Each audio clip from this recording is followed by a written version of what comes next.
The fluorescent lights in my office buzzed overhead as I stared at the email on my computer screen, reading it for the third time. My hands trembled slightly as I gripped my coffee mug, the ceramic warm against my palms, but doing nothing to chase away the cold dread settling in my stomach. 22 years I'd been running Wright Manufacturing alongside my brother. 22 years of building this company from a small machine shop into a thriving business with 43 employees who I thought respected me as their boss. But apparently, I was wrong about everything. This shocking tale will amaze you, so please support with a like and subscription. Tell me what part of the world you're from. My name is Margaret Wright. I'm 60 years old, and until this morning, I believed my younger brother Thomas and I were equal partners in every sense of the word. The email that shattered that illusion came from Jenny Martinez, one of our most reliable floor supervisors. She'd written it late last night, clearly struggling with whether to send it at all, based on the apologetic tone and numerous corrections. But the core message was crystal clear. Thomas had been systematically undermining my authority for months, telling employees privately that they should bring their concerns to him because I wasn't stable enough to handle workplace problems. I pushed back from my mahogany desk, the same one my father had used when he started this company in 1987, and walked to the window overlooking our factory floor. Down below, workers moved between the CNC machines and assembly stations with practiced efficiency. These weren't just employees to me. They were people I knew by name, whose families I asked about, whose birthdays I remembered. Maria Rodriguez had 3 grandchildren and always brought homemade tamales for the holiday party. Bob Thompson was putting his daughter through nursing school and picked up every overtime shift we offered. Sarah Kim had just bought her first house and beamed with pride when she showed me the pictures. The thought that they might see me as unstable, as someone to avoid when they had legitimate workplace concerns, made my chest tight with a mixture of anger and heartbreak. I'd always prided myself on having an open-door policy, on being approachable despite being the boss. When the Johnson account fell through last year and we had to implement temporary pay cuts, I was the one who met with each employee individually to explain the situation. When the safety inspector found violations in Building C, I worked alongside the maintenance crew until midnight to fix every issue before the follow-up inspection. My reflection stared back at me from the window. Silver hair pulled back in my usual professional bun, reading glasses hanging from the chain around my neck, the navy blazer I'd worn to countless business meetings over the years. I looked like what I was. A woman who had earned her place in a traditionally male-dominated industry through hard work, attention to detail, and genuine care for both the business and the people who made it run. The idea that my own brother was painting me as emotionally unstable felt like a betrayal that cut deeper than any business setback ever could. The intercom on my desk crackled to life. "Mrs. Wright, your daughter Sarah is here to see you," announced Donna, our receptionist. Perfect timing. Sarah Wright Henderson worked as our head of human resources, a position she'd earned through her MBA and 5 years of experience at other companies before joining us 3 years ago. At 32, she had her father's analytical mind, and thankfully, more of my diplomatic nature than Thomas's increasingly difficult personality. If anyone would have insights into what was happening with our employees, it would be her. "Send her in, Donna." Sarah entered my office carrying a steaming cup of coffee and wearing the concerned expression I recognized from her childhood. The same look she'd worn when she found our cat hiding under the porch with an injured paw, or when she discovered her middle school friend was being bullied. Her shoulder-length brown hair was pulled back in a ponytail, and she'd traded her usual business attire for jeans and a Wright Manufacturing polo shirt, which meant she'd been down on the factory floor already this morning. "Mom, we need to talk," she said, settling into one of the leather chairs across from my desk. "I've been hearing some disturbing things from the employees, And I think there's something you need to know about Uncle Thomas. My heart sank further. So Jenny's email wasn't an isolated incident. I know about some of it, I said, turning my computer monitor so she could see Jenny's message. But I have a feeling there's more. Sarah read quickly, her frown deepening with each paragraph. Oh, Mom, this is worse than I thought. I was hoping it was just a few isolated comments, but if Jenny felt compelled to put this in writing... She looked up at me, her dark eyes reflecting the same mixture of anger and hurt I was feeling. I've had at least 6 people in the past month ask me privately if everything was okay with you, if there was some kind of health issue they should know about. I kept telling them you were fine, but I couldn't figure out why they were asking. What exactly have they been told? Sarah pulled out her phone and consulted some notes. According to what I pieced together this morning after getting 3 more concerned questions, Uncle Thomas has been suggesting that you're going through some kind of emotional crisis. He's told people that your decision-making has become erratic, that you get overwhelmed easily, and that the stress of running the company is affecting your judgment. He's positioned himself as the stable, reliable alternative who can handle the difficult conversations and tough decisions. The coffee in my stomach turned acidic. Thomas and I had disagreed on business decisions before. He favored aggressive expansion while I preferred steady, sustainable growth. But I never imagined he would resort to character assassination to get his way. There's more, Sarah continued, her voice gentle but determined. I called David Chen this morning after the 3rd employee asked me about your health situation. I figured if anyone would give me a straight answer about what's really going on, it would be him. David Chen had been my closest friend for over 15 years, ever since we met at a manufacturing association conference in Chicago. He ran his own precision parts company about an hour north of us, and we'd supported each other through every business challenge imaginable: economic downturns, difficult clients, equipment failures, and family complications. If Sarah had reached out to him, she must have been truly concerned about what she was hearing. What did David say? He's been worried about you for weeks. Apparently, Uncle Thomas called him last month and suggested that you might be having some kind of breakdown, that you were making impulsive decisions and refusing to listen to reason. David said he didn't believe it, but Thomas was so convincing, so concerned sounding, that it planted seeds of doubt. He's been watching for signs that you were struggling and feeling guilty for not reaching out to offer help.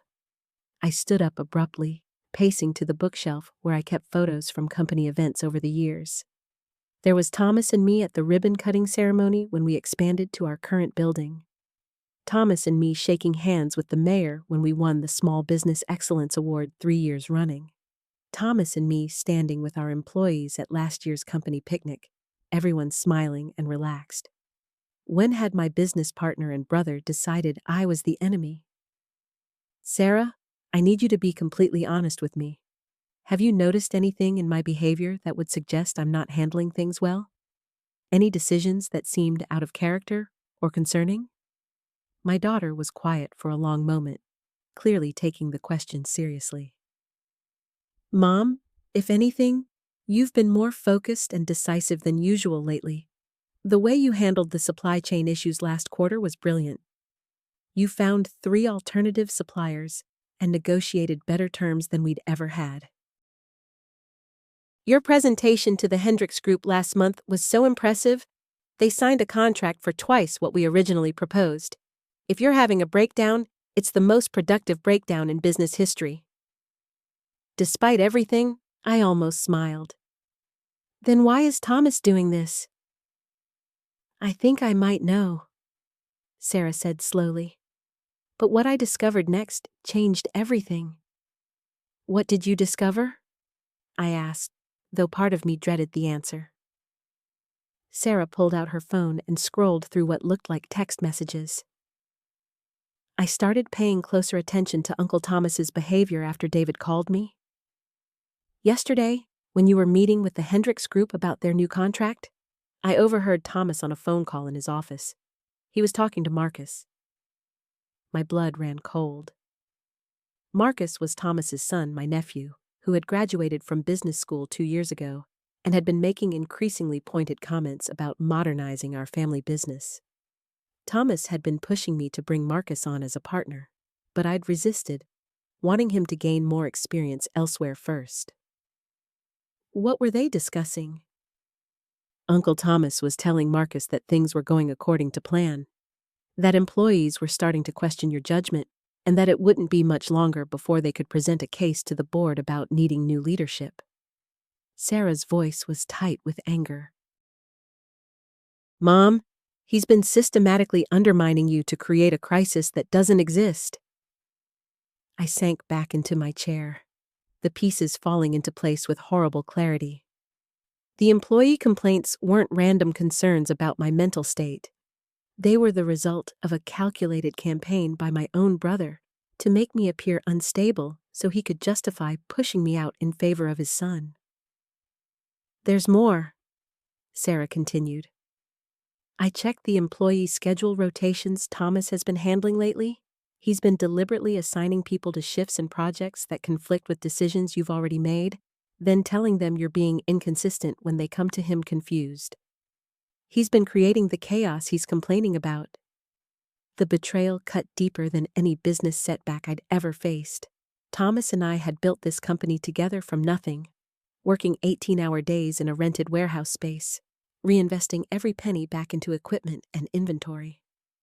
We'd supported each other through Dad's death, through his divorce, through the lean years when we weren't sure we'd make payroll. How long do you think this has been going on? I asked. Sarah hesitated.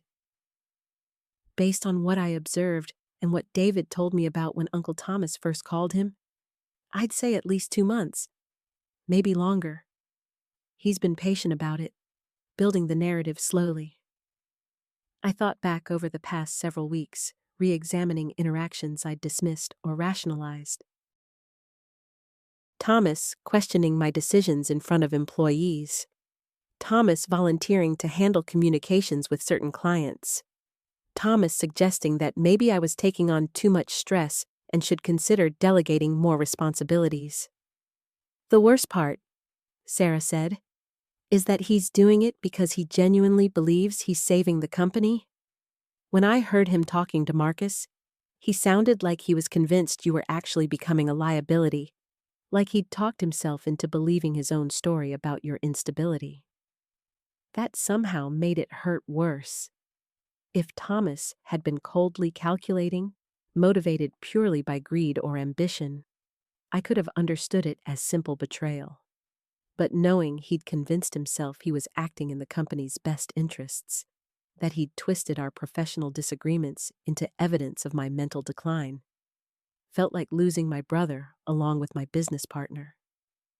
What are we going to do? Sarah asked.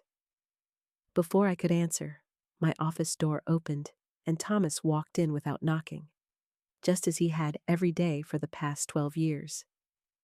He looked surprised to see Sarah there, and I caught a flash of something that might have been guilt before his expression settled into familiar concern. Margaret, we need to talk about the Morrison account. I think there might have been some confusion about the delivery schedule. His voice carried that careful, patient tone I now recognized as condescending rather than supportive. I looked at my brother, this man who had been my closest ally and partner for over a decade, and felt something shift inside me. Sarah was right. I couldn't let this continue, but confronting Thomas directly would only make him more convinced that I was unstable and defensive. Of course, Thomas, but first, I have some exciting news to share with both of you about a new direction I'm planning for the company. Thomas's eyes narrowed slightly, and I saw Sarah straighten in her chair. What kind of new direction? Thomas asked, and I could hear the wariness beneath his attempted casual tone. I smiled, my mind already working through a plan that would either restore my partnership with my brother or reveal just how far he was willing to go to remove me from the business we'd built together. I've been thinking about succession planning and leadership development. It's time we brought in some fresh perspectives and energy. I paused, watching Thomas's face carefully. Starting with promoting Sarah to Chief Operations Officer and beginning the process of transitioning more strategic responsibilities to the next generation. The silence that followed was deafening, and I knew that whatever happened next would determine not just the future of our company, but whether I still had a brother at all. The color drained from Thomas's face, and I watched 12 years of partnership flicker in his eyes like a candle in the wind. His mouth opened, then closed, as if the words he wanted to say had suddenly become too dangerous to speak aloud. "Margaret, that's..." He cleared his throat, and when he spoke again, his voice had taken on that maddeningly careful tone. "That's a very big decision. Don't you think we should discuss major organizational changes privately first, as partners?" Sarah shifted uncomfortably in her chair, clearly sensing the undercurrents she wasn't fully aware of. But I kept my eyes on Thomas, watching him process what my announcement really meant. If he truly believed I was unstable, this would be his proof. If he was simply trying to consolidate power, this would force his hand. "We're discussing it now," I said evenly. "Sarah has been with us for 8 years. She knows our operations better than anyone, and frankly, Thomas, we've been so focused on the day-to-day that we've neglected planning for the future." "But Sarah doesn't have the experience for that kind of responsibility." Thomas's voice rose slightly, and I saw him catch himself, force his tone back to that patronizing calm. "I mean, it's not that she isn't capable, it's just that strategic decisions require a certain level of..." "Of what?"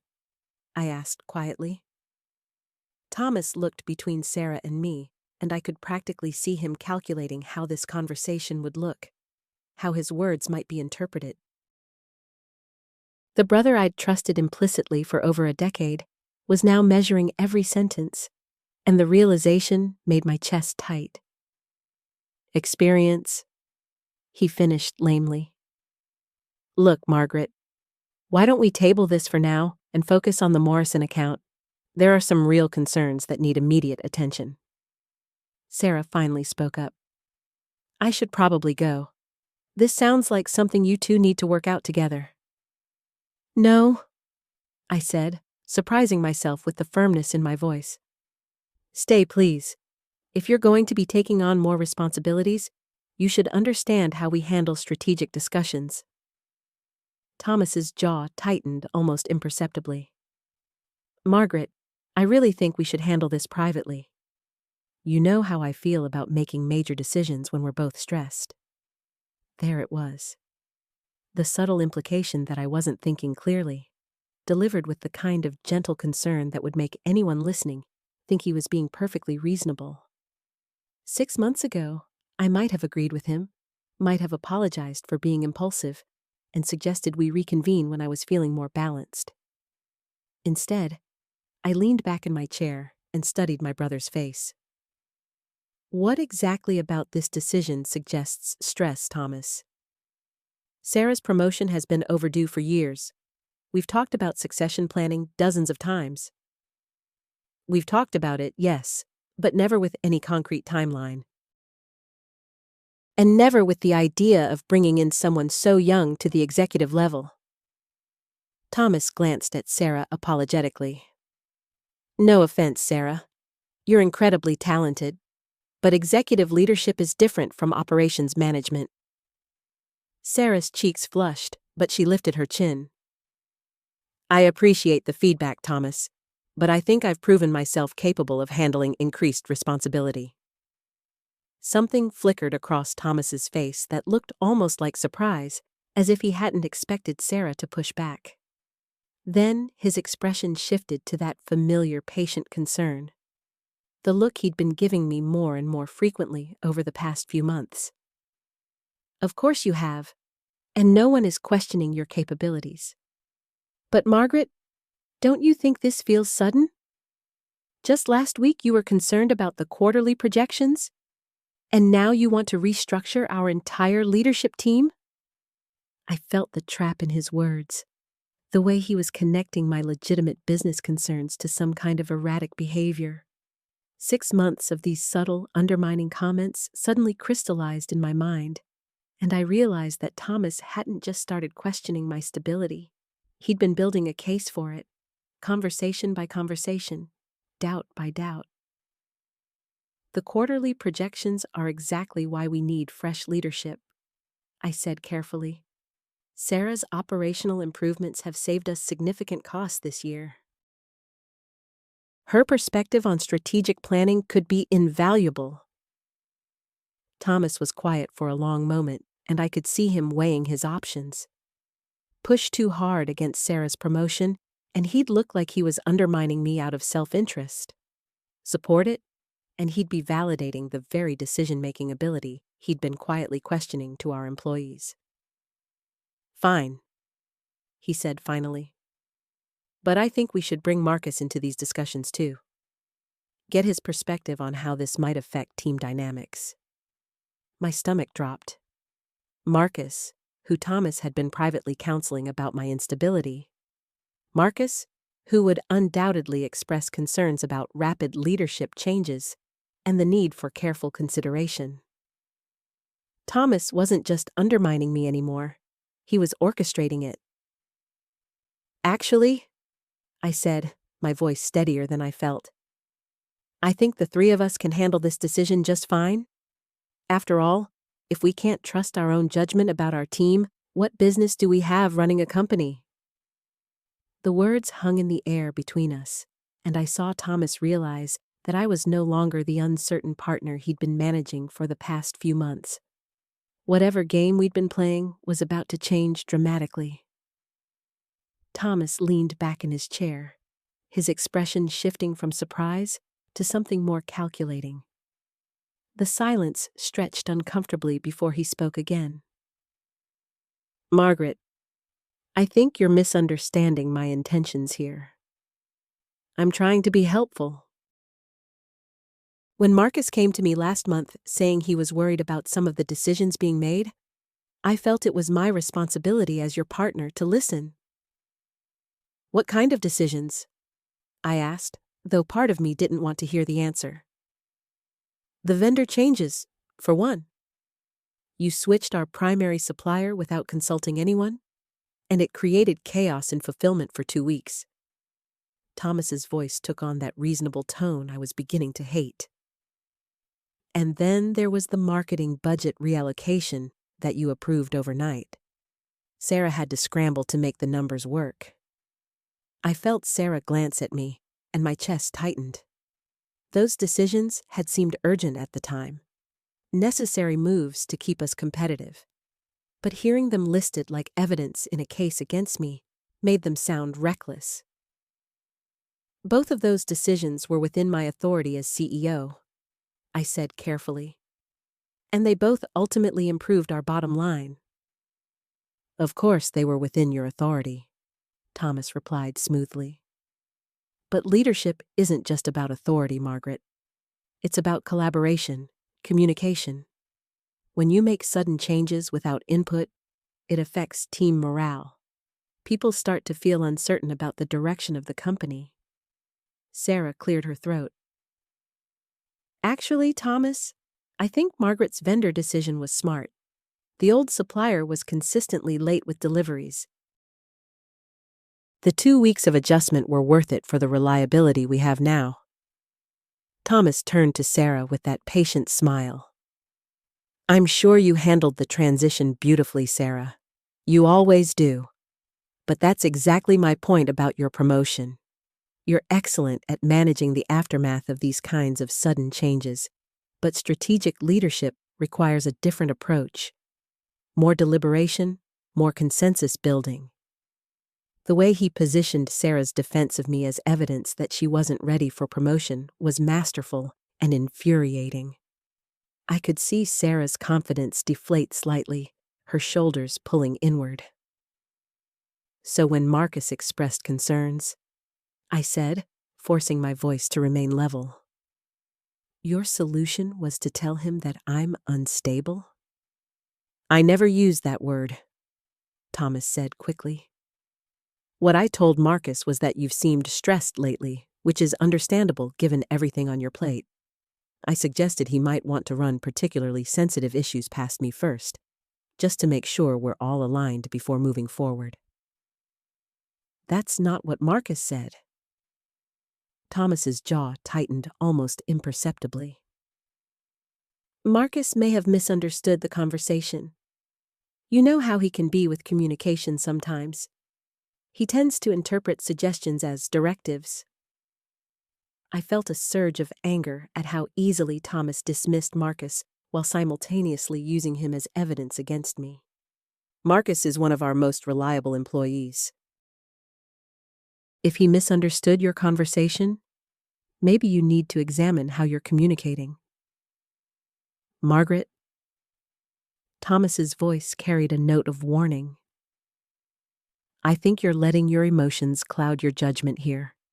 This is exactly the kind of reaction that has people concerned." Sarah straightened in her chair. "What do you mean, exactly the kind of reaction?" Thomas looked genuinely surprised by Sarah's question, as if he'd expected her to understand automatically.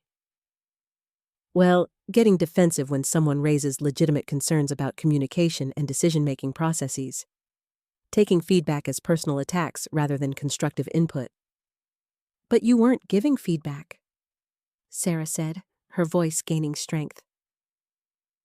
"You were telling employees to circumvent Margaret's authority. That's not the same thing at all." I watched Thomas recalculate his approach, his eyes moving between Sarah and me.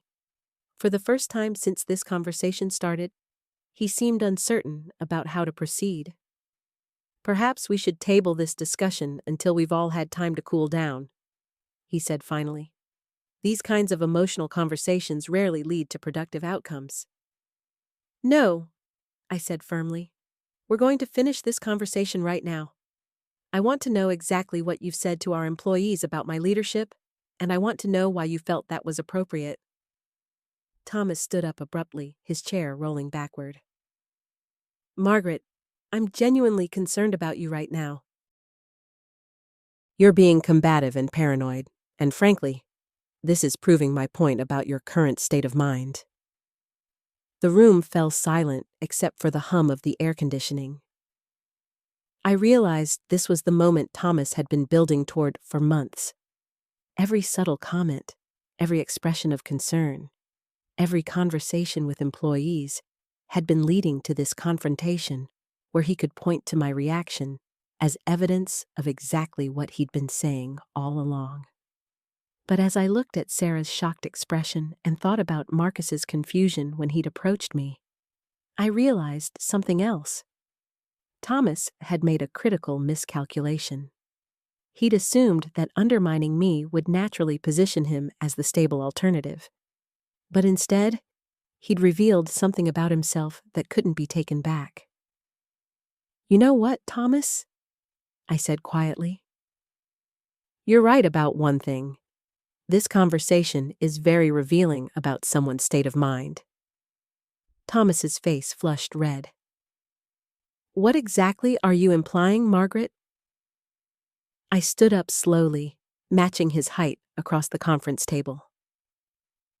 "I'm not implying anything. I'm stating it directly. You've been systematically undermining my authority for months, and then you're using my reaction to your undermining as proof that I'm unstable. It's textbook manipulation." "That's ridiculous," Thomas said, but his voice had lost some of its earlier confidence. "I've been trying to help this company run smoothly." "By telling employees not to trust me?"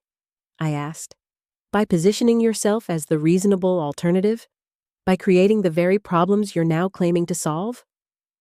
Sarah cleared her throat. Thomas, I have to ask, have you had similar conversations with other employees? Not just Marcus? Thomas turned toward her, clearly hoping for an ally. Sarah, surely you've noticed that Margaret has been under a lot of stress lately. I've simply been trying to ensure that our team members feel supported. That's not what I asked, Sarah said evenly. I asked if you've told other employees that they should come to you instead of Margaret with their concerns. The silence stretched out between us. I watched Thomas weigh his options, and I could see the moment he decided to double down rather than retreat. Look, I'm going to be honest here because I care about this company and about Margaret, he said, his tone shifting to what I recognized as his concerned brother voice.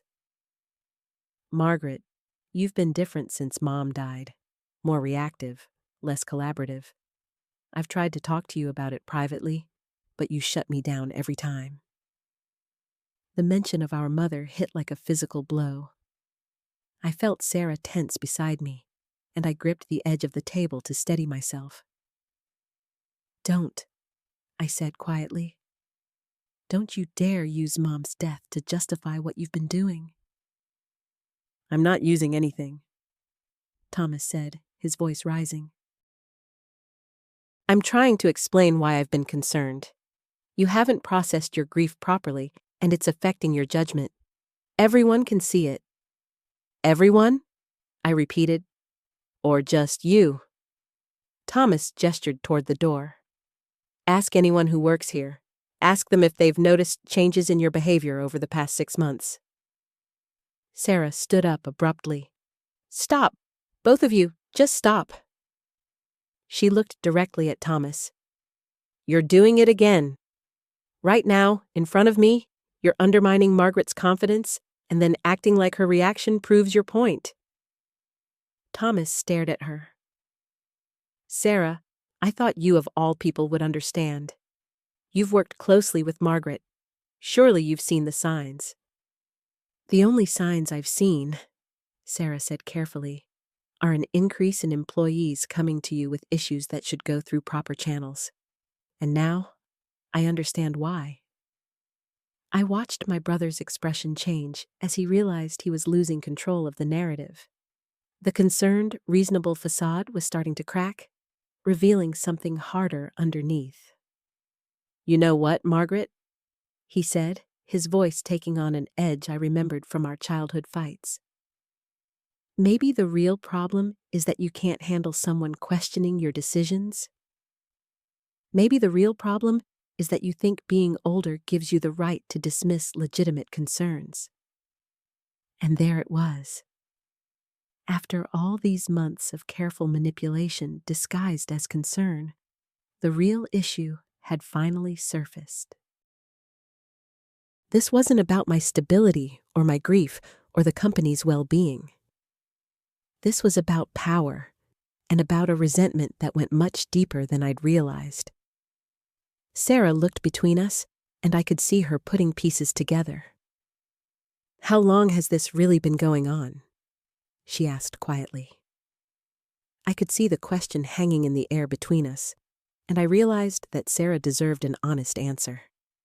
She had put herself in the middle of this mess by standing up for me, and she needed to understand what she was dealing with. Honestly, I think it started the day I got promoted to partner, I said, my voice steadier than I felt. But it got worse after Mom died. Thomas let out a bitter laugh. Right, because everything is about your promotion, not about the fact that you've been making increasingly erratic decisions. Like what? I challenged. Give me one specific example of an erratic decision. The Henderson account, he said immediately. You completely changed our approach without consulting anyone. I consulted you. You disagreed. I made the final call, which is my job as senior partner. I turned to Sarah. The Henderson account increased their contract by 30% after we implemented the new approach. Sarah's eyebrows rose slightly. That doesn't sound erratic. It's not about the outcome, Thomas insisted. It's about the process. Margaret used to be collaborative. Now she just decides things unilaterally. I felt something click into place, a pattern I hadn't fully recognized before. You mean, I used to let you talk me out of decisions you didn't like? That's not what I said. But it's what you meant. I looked at him carefully, seeing him perhaps more clearly than I had in months. You're angry because I stopped deferring to your opinion. You're angry because when I became senior partner, I actually started acting like the senior partner. Thomas's face flushed. You're twisting everything I say. Am I? I stood up, pacing to the window. Because I'm starting to think that maybe my supposed instability is just me finally learning to trust my own judgment instead of second-guessing myself every time you disapprove of something. Margaret, Sarah said quietly, can I ask you something? When you said Thomas has been telling employees to come to him instead of you, how exactly did you find out about that? I turned back to face them. James mentioned it to me yesterday. He said Thomas had suggested that I was going through a rough patch and might not be the best person to handle personnel issues right now. I was trying to be helpful, Thomas said, but his voice lacked conviction. James was upset about his performance review, and I thought maybe a calmer perspective might be useful. James was upset about his performance review? I repeated. Thomas, his review was excellent. I gave him a raise and additional vacation time. Sarah and I both stared at Thomas, waiting for an explanation. The silence stretched uncomfortably until he shifted in his chair. Well, he seemed concerned about job security in general, Thomas said finally. With all the changes happening in the company. What changes? I asked. We've had the most stable year we've ever had. Look, maybe I misunderstood what James was worried about, Thomas said, his tone becoming defensive. The point is, I was trying to help. By undermining my authority with our employees? By being available when you weren't emotionally equipped to handle delicate situations. The casual cruelty of that statement took my breath away. Sarah made a small sound of dismay, and I saw her looking at Thomas as if she'd never seen him before. Thomas, Sarah said slowly, do you realize what you just said? You basically admitted that you've been actively working to convince people that Margaret can't do her job. That's not what I'm doing, he protested, but I could see panic starting to creep into his expression. I'm trying to protect the business we built together. We didn't build it together, I said quietly. I built it. You joined 3 years later, when I was already established, and needed help with the workload. The words hung in the air like a bomb that had just detonated. Thomas stared at me, his face cycling through surprise, anger, and something that looked almost like fear. So that's how you really see me? He said finally. As your employee, not your partner. I see you as my brother, who I made partner because I wanted to share my success with family, I replied. But you seem to see yourself as someone who should have equal say in decisions without equal responsibility for the consequences. Sarah was watching this exchange with growing alarm. Maybe we should all take a step back and— No! Thomas interrupted, standing up abruptly. I think we're finally getting to the truth here. Margaret thinks she's been carrying me all these years, and apparently she's decided she doesn't need to pretend otherwise anymore. The hurt in his voice was real, but beneath it, I could hear something else. Something that sounded suspiciously like relief, as if he was glad we were finally having this fight. That's not what I said, and you know it. It's what you meant, though, isn't it? Thomas moved toward the door, then turned back. You know what, Margaret? Maybe you're right. Maybe I should just accept that in your mind, I'll never be anything more than your little brother who got lucky." He reached for the door handle, and I felt a moment of pure panic.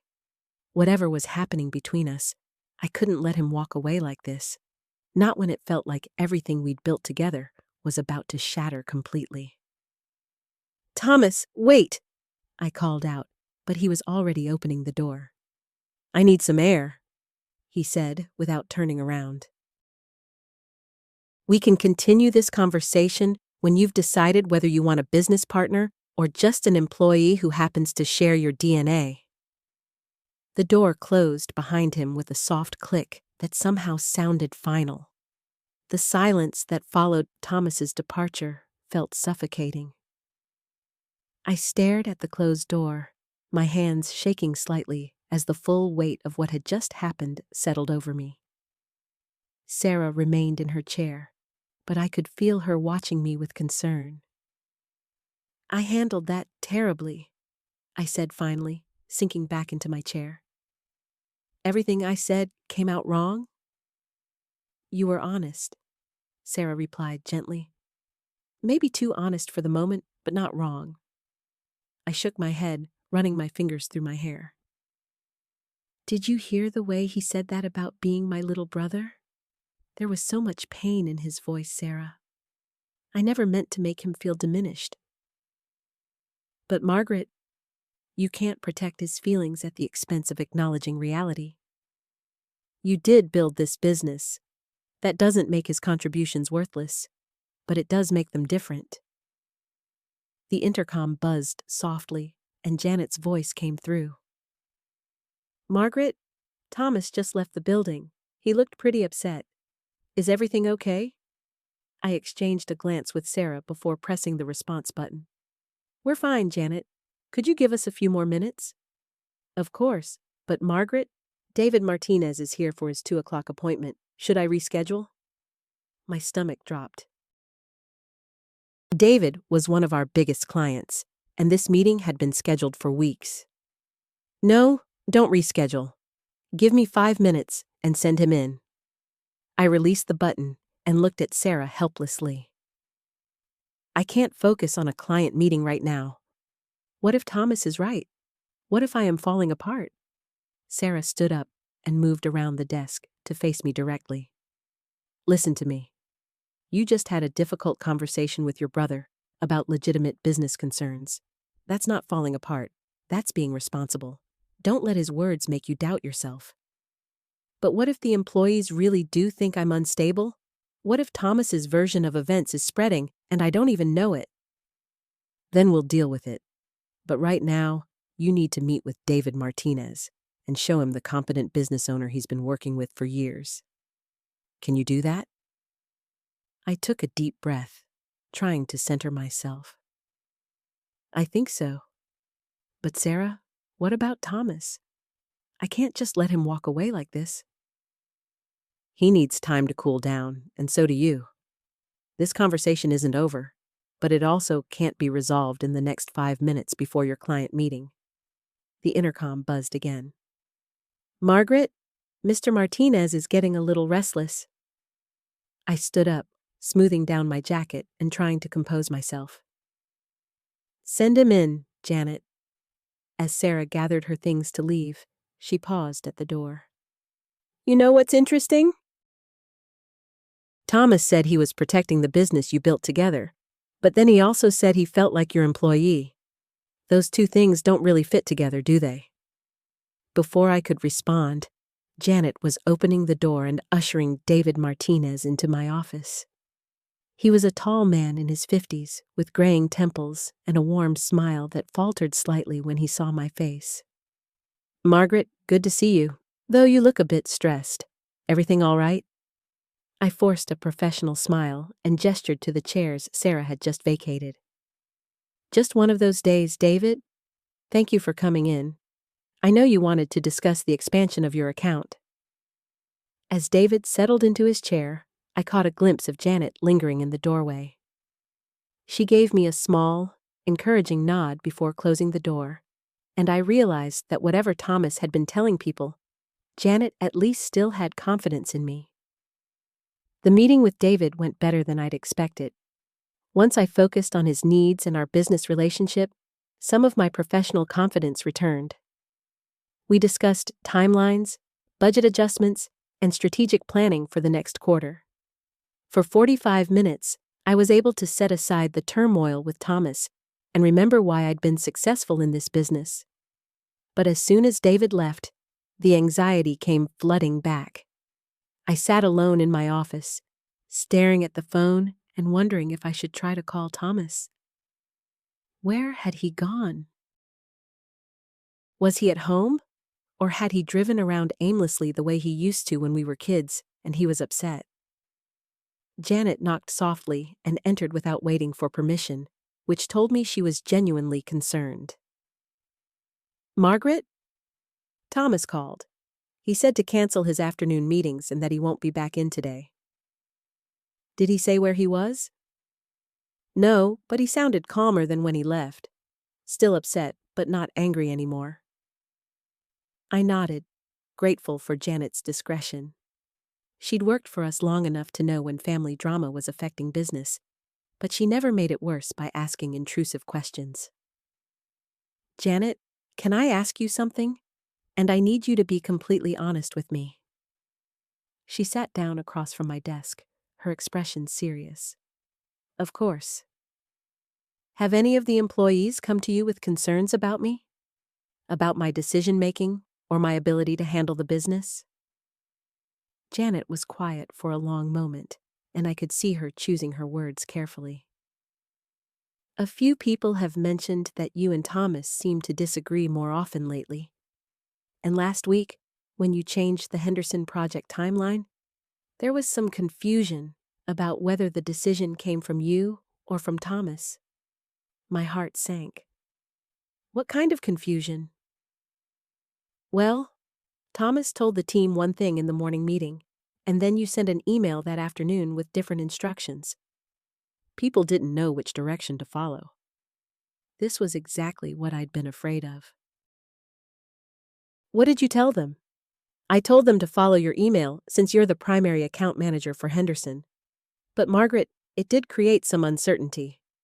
I felt a familiar knot forming in my stomach. This was bigger than just Thomas undermining my authority in private conversations.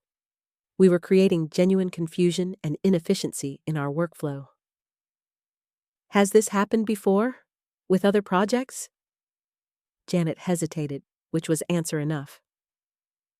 "Once or twice. Usually Thomas clarifies things quickly, but there have been moments where people weren't sure who was making the final call on certain decisions." The phone rang before I could respond, and Janet reached for it automatically. "Margaret Chen's office, this is Janet."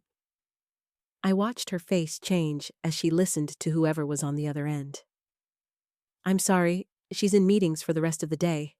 Can I take a message?" Janet grabbed a pen and started writing quickly. "Yes, I'll make sure she gets this immediately." She hung up and looked at me with concern. "That was Rebecca's assistant.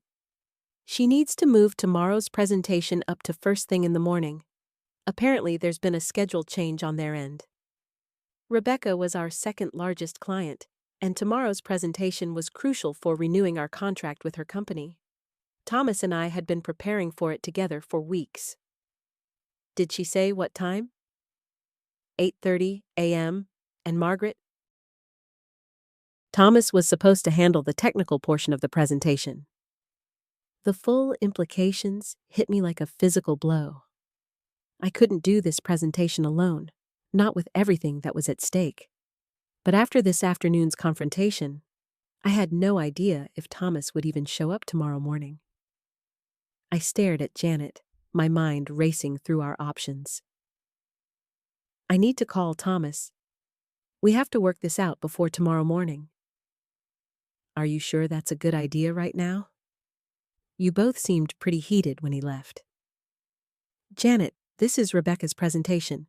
If we mess this up, we could lose a quarter of our revenue." I picked up my phone, then set it down again. "But you're right. I don't know what to say to him." Janet closed her notebook and leaned forward. Margaret, can I ask you something directly? Of course. What exactly happened between you and Thomas this afternoon? Because whatever it was, it's going to affect everyone if you two can't work together tomorrow. I took a deep breath and told her everything. About Thomas telling employees to come to him instead of me. About the confrontation in his office. About how he'd accused me of being paranoid and unstable. When I finished, Janet was quiet for a long moment. I can see both sides of this, she finally said.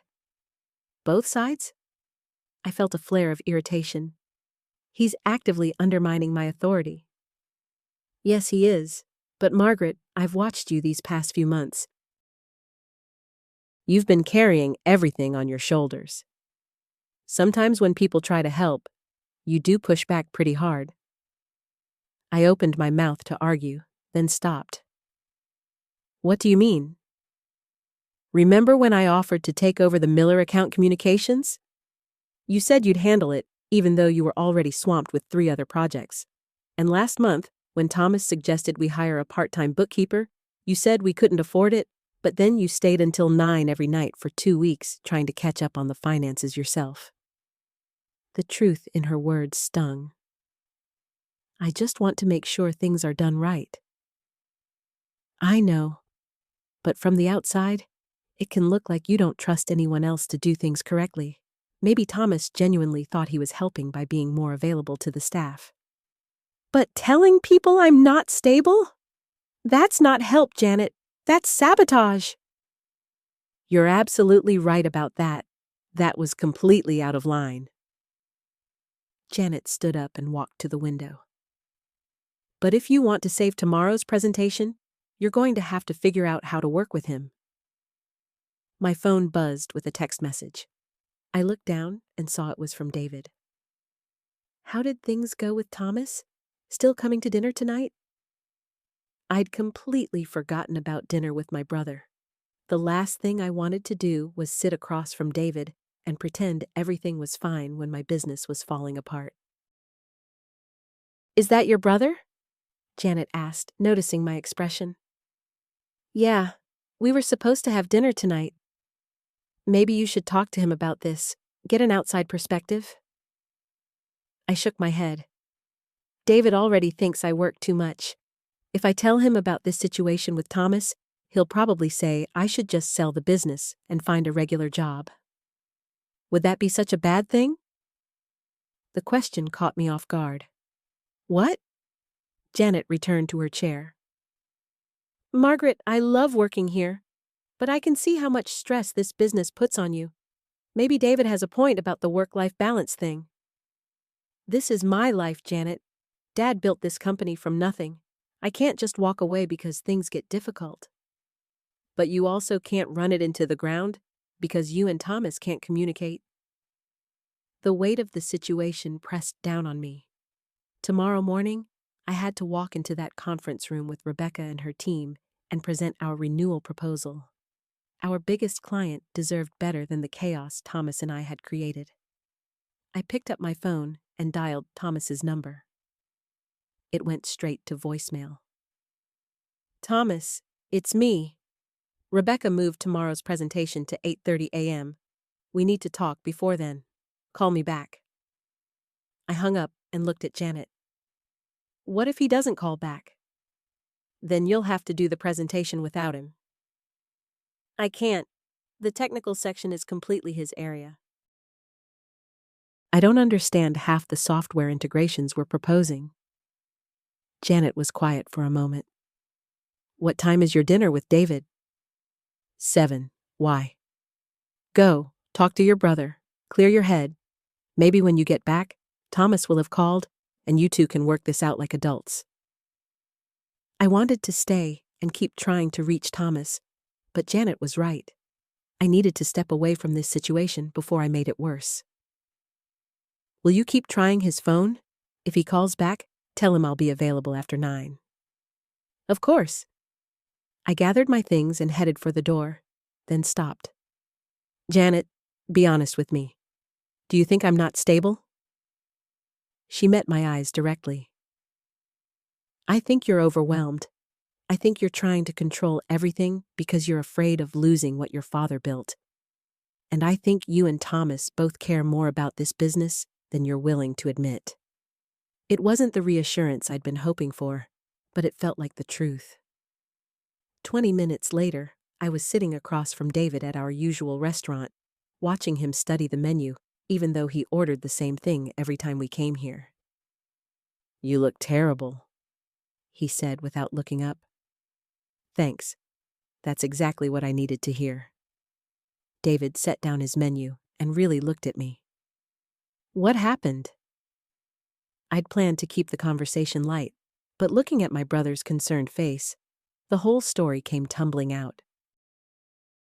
The employees, the confrontation with Thomas, tomorrow's presentation, everything. When I finished, David was quiet for a long time. "So what are you going to do?" he finally asked. "I don't know. Thomas isn't answering his phone. I can't do the presentation alone. And I'm starting to think maybe everyone really does think I'm losing it." David leaned back in his chair. "Margaret, can I tell you something Dad told me once?" The mention of our father caught me off guard. David rarely talked about him. "What?" "When I was thinking about dropping out of college, Dad sat me down and said, 'David, the difference between a problem and a crisis is whether you have help solving it.' I don't understand. You have help. Thomas, Janet, even me. But you keep trying to solve everything by yourself. And now you're surprised that Thomas stepped in when employees needed guidance you weren't available to give?" The words hit harder than I expected. "So you think this is my fault?" "I think you're both responsible for the mess you're in. But more importantly, I think you both want the same thing. You want the business to succeed." My phone rang. Janet's name appeared on the screen. I answered quickly, putting the phone on speaker so David could hear. "Margaret, Thomas just called?" Janet's voice came through clearly. "He wants to meet with you at the office at 8:30 tomorrow morning, before the presentation." Relief and anxiety crashed into each other in my chest. "Did he say anything else?"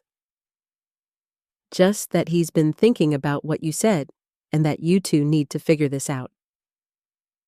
"Okay, thank you for staying late to handle this." "That's what I'm here for. Get some rest tonight." After I hung up, David was watching me with that expression he'd worn as a kid whenever he was trying to figure out a puzzle. "You're terrified," he said. "Of course I'm terrified. What if he quits? What if I've completely destroyed our working relationship? What if Dad was wrong to leave me in charge?" David reached across the table and covered my hand with his. It was such an unexpected gesture that I almost pulled away.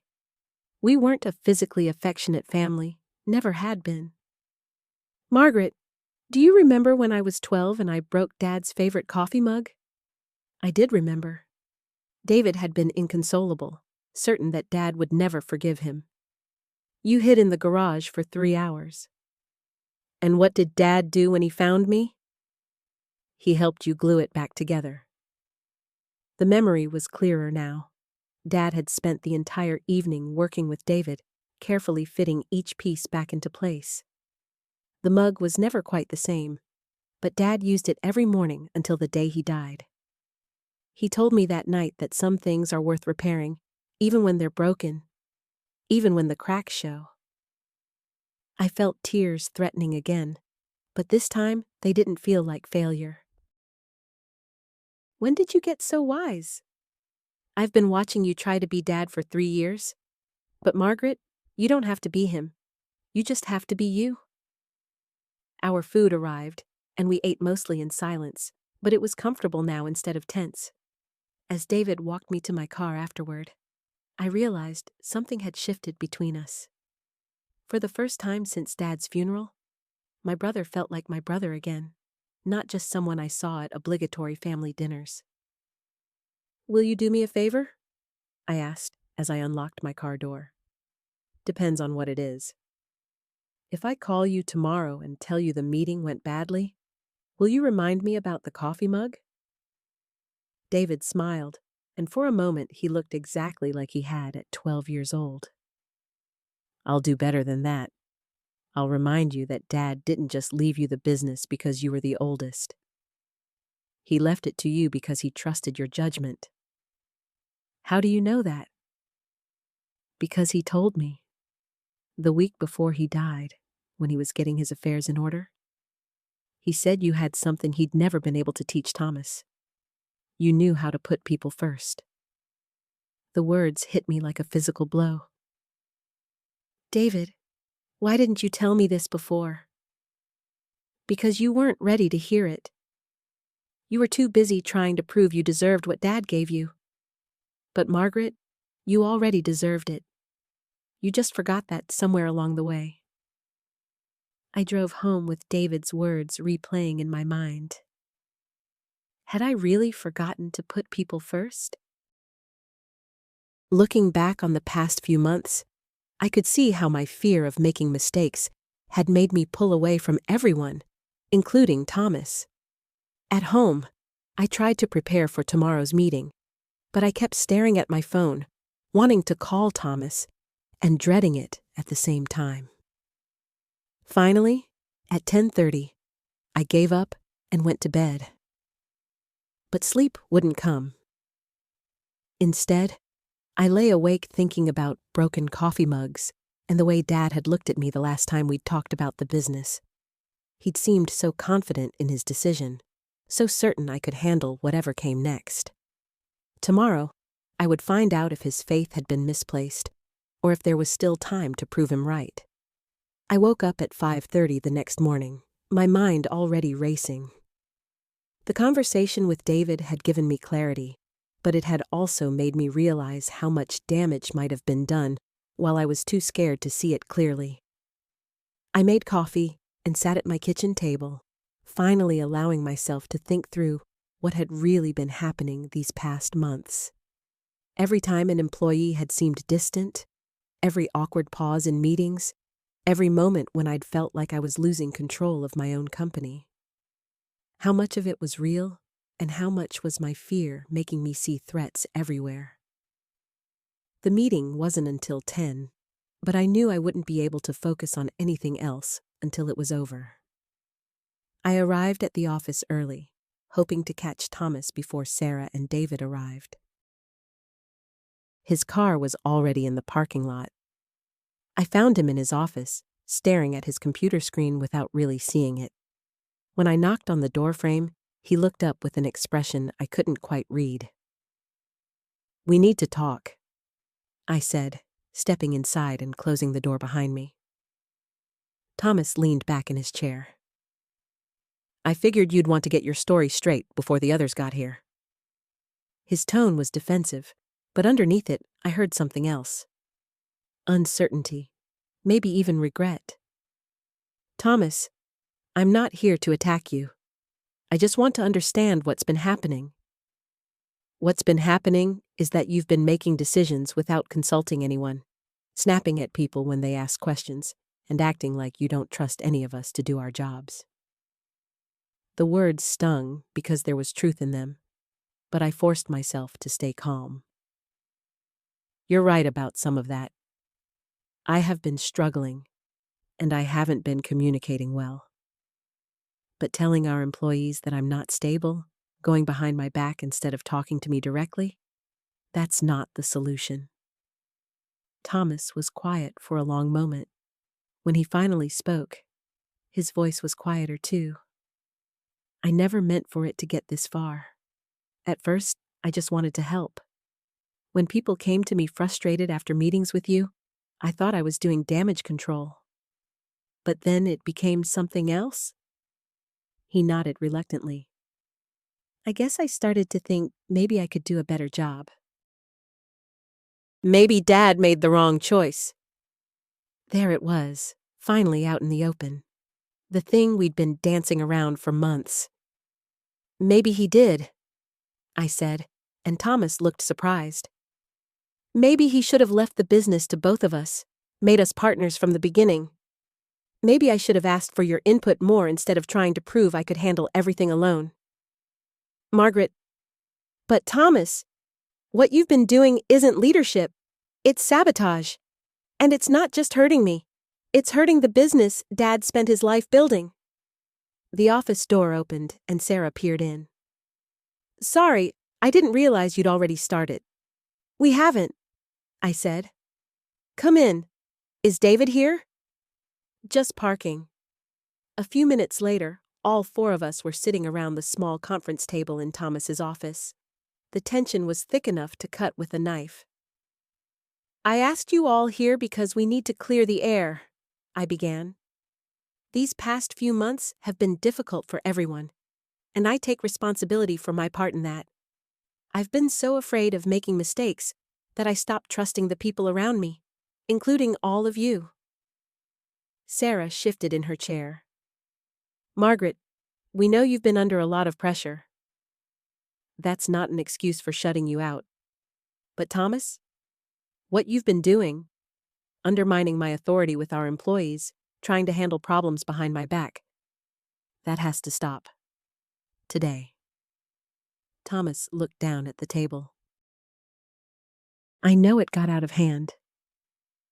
It's not just that it got out of hand, David said, speaking for the first time since we'd sat down.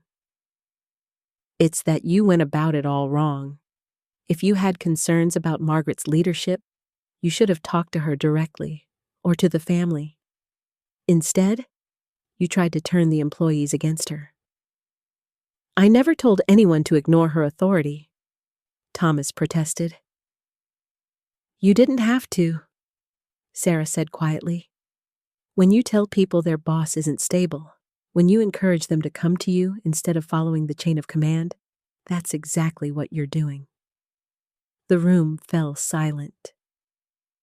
I could see Thomas processing their words, finally understanding how his actions had looked from the outside. What happens now? He asked finally. I had been thinking about this all morning. That depends on you. I need to know that you're committed to making this work, to being part of the solution instead of part of the problem. Because, Thomas, despite everything, I still think Dad was right about one thing. This family is stronger together than apart. What are you saying?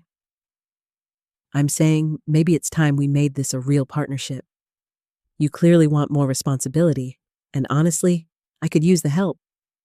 But it has to be based on trust and communication, not going behind each other's backs. Thomas looked up at me, hope flickering in his eyes. You'd be willing to do that, after everything? On one condition. You help me repair the damage with our employees. We go to them together, acknowledge that there have been communication problems, and show them that we're united going forward. David smiled. Like the coffee mug? I glanced at him, grateful for the reminder. Exactly like the coffee mug. Some things are worth repairing even when the cracks show. Thomas extended his hand across the table. Partners? I shook it, feeling a weight I'd been carrying for months finally start to lift. Partners? Sarah leaned back in her chair, looking relieved. So, what's our first move? We call a company meeting for this afternoon, I said. All of us together. We explain that there have been some communication issues that we're committed to resolving, and we outline a clear structure going forward so everyone knows who to go to for what. And after that? Thomas asked. After that, we get back to running the business Dad trusted us with, together. As we started planning the details, I caught David's eye. He nodded slightly, and I knew he was thinking the same thing I was. Dad had been right about putting people first. It just took me a while to remember that the people closest to me were people too.